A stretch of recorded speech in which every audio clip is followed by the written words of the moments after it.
नमस्कार, मुद्दा देख रहे हैं आप। मैं हूं आपके साथ नेहा दुबे। मणिपुर में अभी भी हिंसा की घटनाएं थमने का नाम नहीं ले रही है। राजधानी इम्फाल के सिंगजा में इलाके में मंगलवार रात छात्रों और रैपिड एक्शन फोर्स कर्मियों के बीच झड़प हो गई, जिसमें 54 प्रदर्शनकारी घायल हो गए। इसके बाद बुधवार को इलाके में स्थिति शांत लेकिन तनावपूर्ण है। ताजा हिंसा के बाद इम्फाल घाटी में मणिपुर पुलिस, सीआरपीएफ और आरएएफ के जवानों को तैनात किया गया। दरअसल 6 जुलाई से लापता 2 छात्रों की हत्या का विरोध कर रही छात्र और स्थानीय लोगों से आरएएफ जवानों की मंगलवार रात झड़प हो गई। इसके बाद आरएएफ ने प्रदर्शनकारियों के ऊपर आंसू गैस के गोले, रबड़ की गोलियां और लाठी चार्ज किया, जिसमें कई छात्र घायल हो गए। प्रदर्शनकारियों में अधिकतर छात्र हैं। हिंसा को देखते हुए मणिपुर के स्कूलों में 2 दिन की छुट्टी कर दी गई है। लेकिन सवाल तो यही है कि मणिपुर में हिंसा का सिलसिला कब थमेगा? आखिर उपद्रवियों पर लगाम कब लगेगी? इस रिपोर्ट पर नजर डालिए।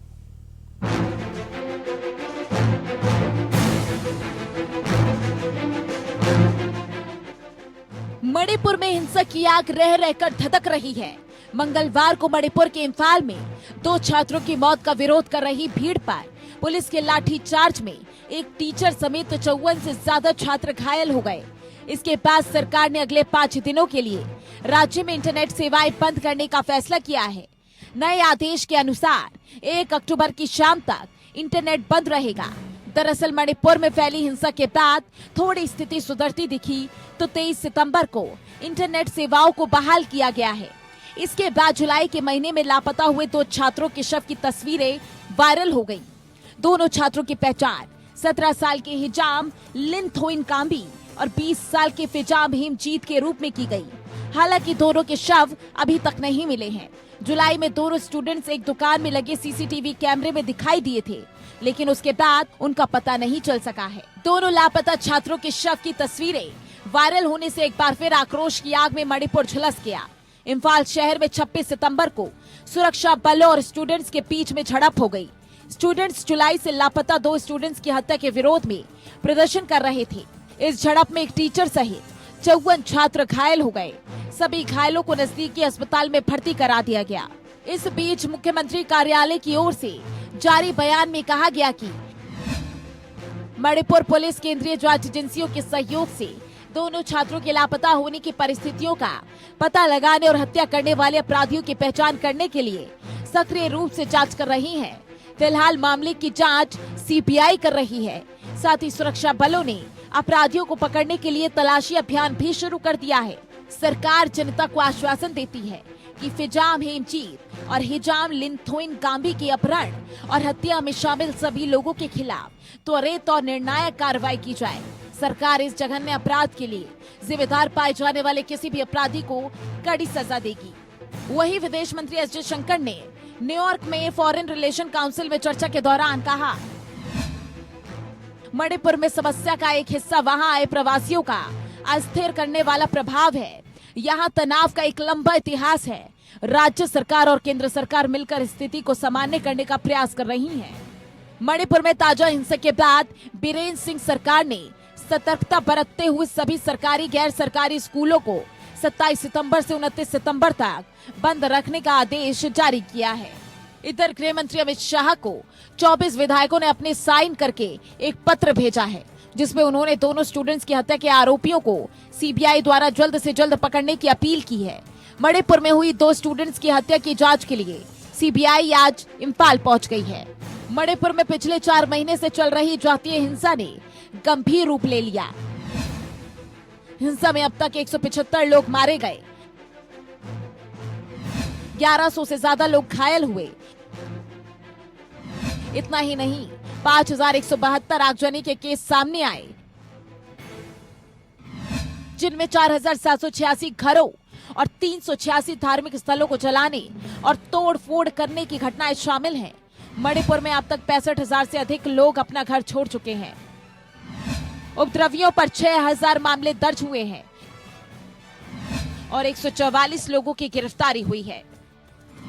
राज्य में 36,000 सुरक्षा कर्मी और 40 आईपीएस तैनात किए गए हैं। पहाड़ी और घाटी दोनों जिलों में कुल 129 चौकियां स्थापित की गई हैं। लेकिन तमाम कोशिशों के बावजूद हिंसा की आग थमने का नाम नहीं ले रही। हिंसा का ये अंतहीन सिलसिला कब थमेगा? आखिर उपद्रवियों पर लगाम कब लगेगी? ये बड़ा सवाल है। Bureau report, APN news.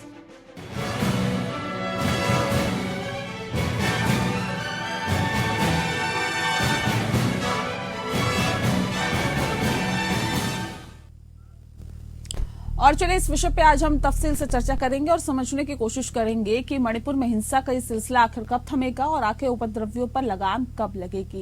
ये किसकी नाकामी है, किसका फेलियर है, समझने की कोशिश करेंगे, तफसील से चर्चा करेंगे। खास मेहमान हमारे साथ मौजूद हैं, उनसे आपका परिचय करा देते हैं। इस वक्त हमारे साथ देवेंद्र प्रमुख जी हैं, नेता है भारतीय जनता पार्टी के, बहुत स्वागत है आपका। डॉक्टर अरुणेश यादव जी इस वक्त हमारे साथ जुड़ गए हैं, कांग्रेस के नेता है, आपका भी बहुत स्वागत है। GS अवाना साहब इस वक्त हमारे साथ है, पूर्व IPS, आपका बहुत स्वागत है। अरुणेश जी, सवाल ये कि मणिपुर में जिस तरह से हिंसा के मामले लगातार सामने आ रहे हैं और ये हिंसा थमने का नाम नहीं ले रही है, मणिपुर में हिंसा की जो आग है वो रह रह कर धड़क रही है। अब सवाल इस बात को लेकर कि 6 जुलाई से कई छात्रों के शव भी लापता है, बहुत सारी चीजें ऐसे निकल के सामने आ रही है। ये किसका फेलियर मानते हैं आप? देखिए साहब, हम तो एक चीज ये जानते हैं कि अगर कोई भी सरकार अच्छा काम करती है तो श्रेय सरकार को मिलता है, और अगर सिस्टम में खामी है, मणिपुर के हालात कोई ऐसा नहीं कि 1 महीने 2 महीने की बात है, 5 महीने से ज्यादा का समय हो चुका है और अभी भी वहां पे स्थितियां जो है सामान्य नहीं हुई है। स्थितियां बद से बदतर होती जा रही हैं। पूरी तरीके से जो मणिपुर की प्रदेश सरकार है उसका फेल्योर है। मुख्यमंत्री का इस्तीफा लेना चाहिए और वहां पे सेना को बिल्कुल तैनात कर देना चाहिए, क्योंकि अब स्थितियां मुख्यमंत्री जी के हाथ से बाहर निकल चुकी हैं और वो कई बार खुद भी इस बात को बोले हैं कि स्थितियां उनके कंट्रोल में नहीं है। गृह मंत्री जी भी वहां कई बार दौरे कर चुके हैं। उसके बावजूद अगर स्थिति आपके कंट्रोल में नहीं आ रही है तो जाहिर सी बात है आपको सिस्टम को बदलना पड़ेगा। जब मुख्यमंत्री उस चीज को नहीं सुधार पा रहे हैं तो आप गवर्नर रूल लगाइए ना, आप केंद्र सरकार के हाथ में उस चीज को दीजिए। कब तक साहब मणिपुर की जनता के साथ खिलवाड़ करेंगे? भाई सबसे पहले तो देश है, देश के बारे में सोचिए। तो मेरा आपके चैनल के माध्यम से निवेदन है अपने बीजेपी के साथी से, ठीक है राजनीति होती रहेगी लेकिन पहले जो हालात है उनको सामान्य कीजिए। हम आपके साथ हैं, हम आपका हर तरीके से सहयोग कर रहे हैं और आगे भी करेंगे, क्योंकि मणिपुर में जो स्थितियां हैं वो बहुत ही खराब होती जा रही हैं और स्थितियां इतनी खराब हो चुकी हैं कि जो व्यक्ति वहां है, अभी एक पुलिस वाला वहां से छुट्टी लेके चला गया था, मणिपुर से बाहर आ गया था कि स्थिति काबू में आ जाएगी तो फिर मैं अपना चौकी पे वापस चला जाऊंगा। 3-4 दिन पहले की घटना है। नहीं संभल रहे हैं, इस्तीफा देना चाहिए। देवेंद्र प्रमुख जी, आवाज आ रही है आपको? जी नेहा जी मिली जी। अब देवेंद्र जी, सवाल इस बात को लेकर, देखिए विपक्ष लगातार कह रहा है कि हालात तो सामान्य नहीं हो पा रहे हैं, यानी कि मुख्यमंत्री का एक बड़ा फेलियर है, इस्तीफा दे देना चाहिए। अब किस बात का इंतजार कर रहे हैं आप लोग? देखिए नेहा जी, मैं एक चीज और क्लियर करता हूँ।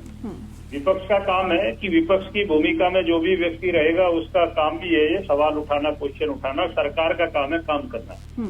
जिस तरह से वहाँ मणिपुर में लंबी घटना काफी समय से घटी हुई है, काफी समय इसको हो गया है चलते हुए, सरकार ने इसको कंट्रोल किया है, इसमें कोई संशय वाली बात नहीं है। लेकिन स्थिति जब खराब होती है, जैसे ही अभी आपने बताया कि ये 2 छात्रों की वजह से, इसमें कुछ ऐसे लोग होते हैं कि जब स्थिति खराब हो जाए उसका फायदा उठाना नहीं चाहिए और विपक्ष जो है इस काम को करने में शुरू से ही काम कर रहा है। मैंने पहले इसमें काफी डिबेटें हुई थी, मैंने राहुल गांधी जी जब गए थे वहां भी इसको तथ्य के साथ बोला था कि आपने वहां जाकर जिस तरह का बयान दिया और हुई शांति को दोबारा से, अभी हमारे साथी जिस तरह से बोल रहे हैं, कहाँ शांति हुई है? किस शांति की बात कर रहे हैं आप? और आपको ही क्यों शांति दिख रही है, बाकी लोगों को तो नहीं दिख रही? जो हालात है वो ये बता रहे हैं कि अगर सुरक्षा बलों और प्रदर्शनकारियों के बीच झड़प हो रखी है, इसमें लाठीचार्ज करना पड़ रहा है, टीचर समेत 54 से ज्यादा छात्र घायल हो गए हैं, 5 दिनों के लिए इंटरनेट सेवाओं को बंद कर दिया गया है, 1 अक्टूबर की शाम तक ये इंटरनेट सेवाएं बंद रहेगी। विदेश मंत्री एस जयशंकर ने भी समाधान का प्रयास जारी है, इस बात को कहा है। तो ये अभी समाधान का प्रयास जारी है और इसको महीनों बीत गए, समाधान नहीं हो पाया। सर एक चीज और क्लियर करता हूँ, मणिपुर की जब चर्चा कर रहे हैं तो मणिपुर के अगर बैक में जाकर देखते हैं तो कोई ये आज का काम नहीं है, ये 10 साल का या 5 का भी नहीं है, ये 60 वर्षों का बिया हुआ बीज है। अगर इस पर चर्चा करें तो 1 घंटा भी खत्म हो जाएगा। मैं सबके साथ सारी चीज क्लियर कर दूंगा नेहा जी कि मणिपुर को कहां से कहां पहुंचाया गया। सरकार जो मैं कहता हूं कि बार बार हम जो प्रयास कर रहे हैं सर, वर्तमान की बात की जाए तो ज्यादा बेहतर है। अगर वो आप पीछे जाएंगे तो पीछे बहुत सारी चर्चाएं हैं, फिर वो अंतहीन चर्चा चलती रहेगी। नहीं, उस चर्चा को मैं ये इसीलिए नहीं उठा रहा कि कौन क्या कर रहा है। मैं जो कर रहा हूँ, जो सरकार वहाँ काम कर रही है, सरकार ने वहाँ लॉ एंड ऑर्डर को लेकर पीछे से ही प्रयास किया था कि वहाँ की स्थिति सुधरे और विपक्ष से सहयोग मांग की है कि सहयोग मिले, ना कि इसमें राजनीति हो। और जिस तरीके के बयान दिए जाते हैं या वहाँ जाकर राजनीति होती है, वहाँ जो मणिपुर में जो ये घटना घटती है, वहाँ एक आपसी जो लोगों का द्वेष है वो काफी बढ़ चुका है। नहीं तो ये एक बात बताइए, ये अपनी जिम्मेदारियों से इतिश्री करने वाली बात नहीं है। और ये कह देना ये तो बीज जी इतने साल पहले का बोया हुआ है, जब कांग्रेस की सरकार थी। ये क्या कहना चाह रहे हैं, क्या बताना, क्या समझाना चाह रहे हैं कि आज का नहीं है, हमारी सरकार की नाकामी नहीं है? ये तो अपनी जिम्मेदारियों से इतिश्री करने वाली बात होगी सर। नहीं, रोग पुराना है, इलाज किया जा रहा है, थोड़ा सा रोग पुराना है तो रोग क्या कांग्रेस की तरफ से दिया गया है क्या अरुणेश जी? दिया गया, सबके साथ सारी चीजें इनको घुमा फिरा के मैं आपको बता रहा हूँ, कांग्रेस के ऊपर ही ठीक रखना। जैसे किसी क्लास में निकम्मा बच्चा होता है जो अपना होमवर्क कंप्लीट नहीं कर पाता, तो वो ये बोल देता है कि जी मम्मी की वजह से नहीं कर पाया, जी पापा ने मुझे ये काम दे दिया इसी वजह से मैं होमवर्क नहीं कर पाया। तो बीजेपी जो है अपनी नाकामियों को छुपाने के लिए कांग्रेस के ऊपर ठीकरा फोड़ रही है। 10 साल का समय कोई कम नहीं होता नहीं है। 10 साल से आप सत्ता में है साहब, 10 साल से आप क्या कर रहे हैं? जब कोई काम अच्छा होता है तो उसका पूरा ढिंढोरा पीटा जाता है पूरे देश में, एक एक करके सारे न्यूज चैनल है उससे ठीक है जो है ढिंढोरा पीटना शुरू हो जाता है कि विश्व गुरु ने ये कर दिया। अब विश्व गुरु कनाडा के 2 टुकड़े करने वाला है, विश्व गुरु ने रूस और यूक्रेन का युद्ध रुकवा दिया, लेकिन विश्व गुरु जो है हमारे वो मणिपुर के हालात नहीं सुधार पा रहे, या तो सुधार नहीं पा रहे या सुधारना नहीं चाह रहे। दोनों ही बातें हो सकती हैं इसमें। मैं सच के साथ बोलने वाला व्यक्ति हूँ, मेरे पास बहुत सच है बोलने के लिए। सभी सच बोल रहे हैं सर, अपने अपने हिसाब से सच ही बोल रहे हैं सब। जनता को डिसाइड करने दीजिए अब कौन सच बोल रहा है कौन नहीं। लेकिन मणिपुर में पिछले 4 महीनों से जो हालात है वो ये बताते हैं कि जो मौजूदा सरकार है उसकी तो नाकामी है, लेकिन वाकई के सरकार की नाकामी है ये पुलिस की नाकामी है? अवाना साहब हमारे साथ जुड़ गए हैं। अवाना साहब बहुत स्वागत है आपका। बताइए ये सर, ये जो हालात फिलहाल बताते हैं ये, और जिस तरह के सिचुएशन हम देख रहे हैं सरकार की तरफ से तो ये कहा जा रहा है, देखिए देवेंद्र जी कह रहे हैं कि हालात काबू में थे लेकिन फिर बिगड़ गए। अब बिगड़ गए तो इसकी जिम्मेदारी किसकी बनती है? और अगर काबू में नहीं है तो ये किसकी नाकामी है, पुलिस की या फिर सरकार की?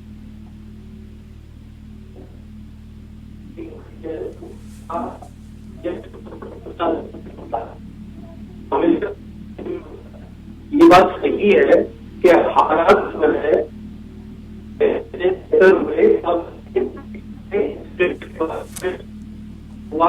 उस करने के लिए इंटरनेट को रोका, ये सारी बातें चली। पर एक बात मैं विशेष रूप से कहना चाहता हूं कि ये जो कॉन्फ्लिक्ट है दोनों का, जब तक आप इसके जो जड़ में जाके इसका जो मूल कारण है उसको दूर नहीं करेंगे, पुलिस नहीं कर सकती है। पहले बैठ के इनकी जो विवाद है, जिस बात के ऊपर इन 2 कम्युनिटीज के बीच में विवाद है, कुकी और मैथी की, इसको सुलझाना चाहिए कि जो यहाँ पे फाइनेंशियल रिसोर्सेज हैं जिसके ऊपर ये मेन झगड़ा है उसको दूर करें। उसको दूर करेंगे जब तो शांति होगी। अगर पुलिस करती है वो टेम्परेरी मेजर होता है, सुपरफिशियल होता है। सबसे जरूरी होता है कि इसकी जो मूल समस्या है उसको दूर करें। इनके बीच में जो है जो आर्थिक संसाधनों के ऊपर कब्जा है, एक का और एक का है नहीं, और आबादी उसकी ज्यादा है, इस बात को दूर करना चाहिए। ठीक है, इस चीज को दूर करना चाहिए। और ये इसका समाधान भी अरुणेश जी ये कहा जा सकता है कि पॉलिटिकल पार्टियां ही निकाल सकती हैं, लेकिन अभी देवेंद्र जी कह रहे थे कि ये तो रोग पुराना है और ये आज का रोग नहीं है। भले ही आज हिंसा भड़क रही हो, लेकिन ये दिक्कतें तो बहुत पुरानी हैं। आप कहते हैं कि मौजूदा सरकार नहीं संभाल पा रही, तो आपने इस समस्या का समाधान क्यों नहीं कर दिया? वो बीज बोया ही क्यों जो कि फलदार नहीं था?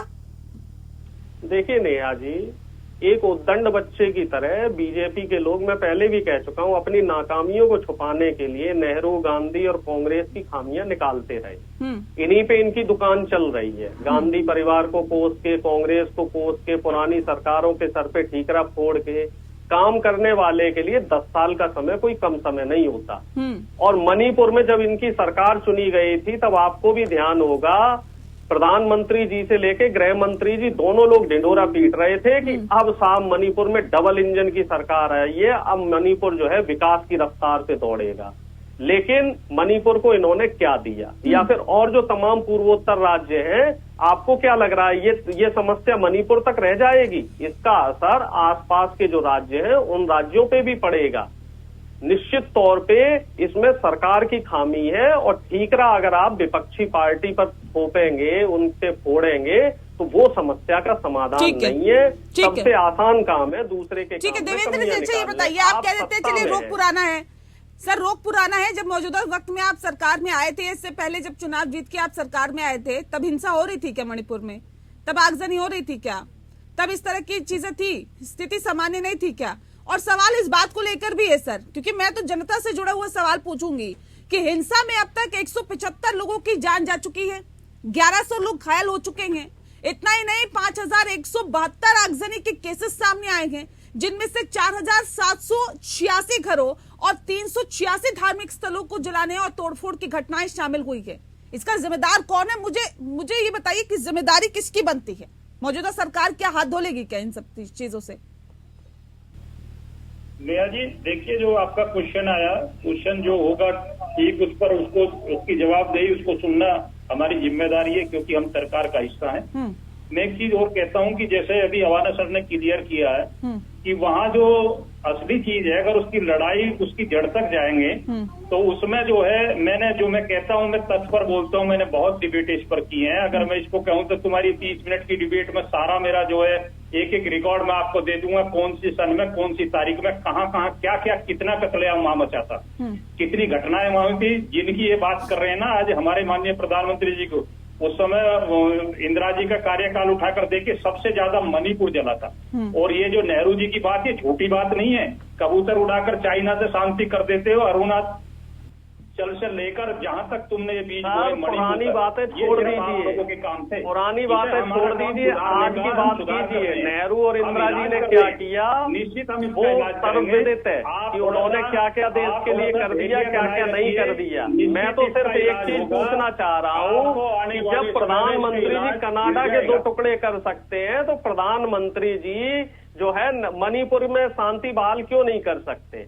प्रधानमंत्री जी रूस और यूक्रेन का युद्ध रुकवा सकते हैं, लेकिन प्रधानमंत्री जी मणिपुर में शांति बहाल नहीं कर सकते। रास नहीं आई।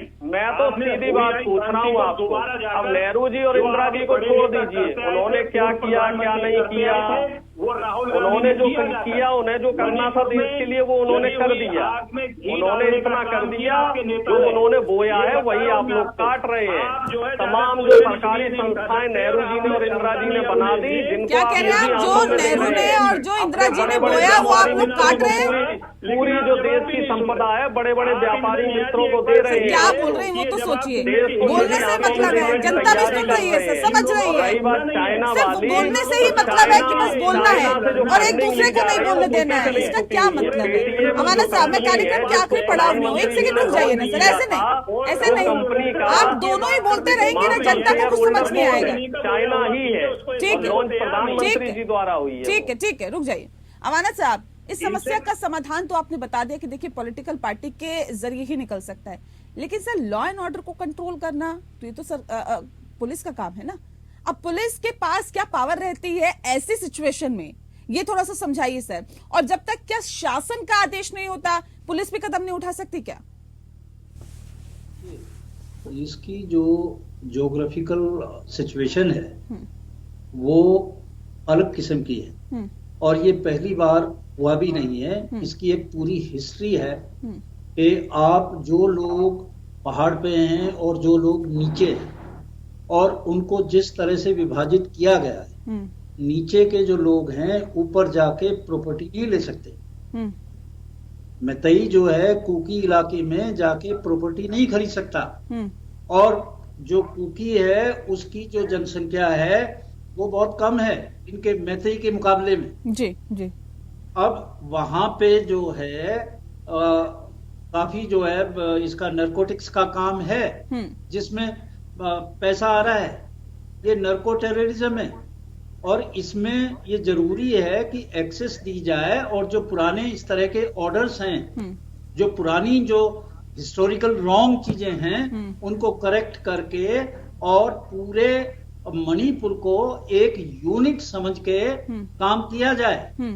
इसमें दो में विभाजन करके और अलग अलग दो चीजें हो रही हैं। सबसे बड़ी समस्या ये वो उसके इलाके में आता है। यहां तक की बात है कि पिछले दिनों इसी संदर्भ में जब एक विशेष समुदाय के लोगों को दूसरी जगह उनका अंतिम संस्कार करने लगे तो उन्होंने उस जगह पे भी नहीं करने दिया। इनके जो घृणा है वो इस हद तक घुसी हुई है दोनों कम्युनिटी में, और वो चाहते ही है। आज भी जो ये दो बच्चों के साथ हुआ है उसकी आप बात देखें, वो कंपेयर कर रहे हैं कि जी आपने पुलिस ने जो है पहले 7 दिन के अंदर ही जब नेकेड वीमेन का हुआ था उसमें एक्शन ले लिया, इन बच्चों का क्यों नहीं ले रहे हैं आप? ऐसी ऐसी बातें हैं। तो सबसे पहले इस घृणा को भी दूर करना है, इसकी जो ज्योग्राफी है उसको भी समझना है। यहाँ पे सेना नहीं आ सकती कि सेना आके यहाँ पे तोप चला देगी, ये इंटरनल मैटर है। सेना आमने सामने की लड़ाई के लिए होती है। यहाँ तो पुलिस से और यहाँ के जो पॉलिटिकल लोग हैं उन और जो इनके बिल्कुल समस्या का समाधान सर वहीं से निकलेगा। अगर इच्छा शक्ति हो समस्या का समाधान निकालने की तो शायद इसका पहले ही समाधान निकल चुका होता। पिछले 4 से 5 महीने से मणिपुर जल रहा नहीं होता। बहुत शुक्रिया आप सभी मेहमानों का हमारे साथ इस खास चर्चा में शामिल होने के लिए। मुद्दा में फिलहाल के लिए इतना ही। नमस्कार।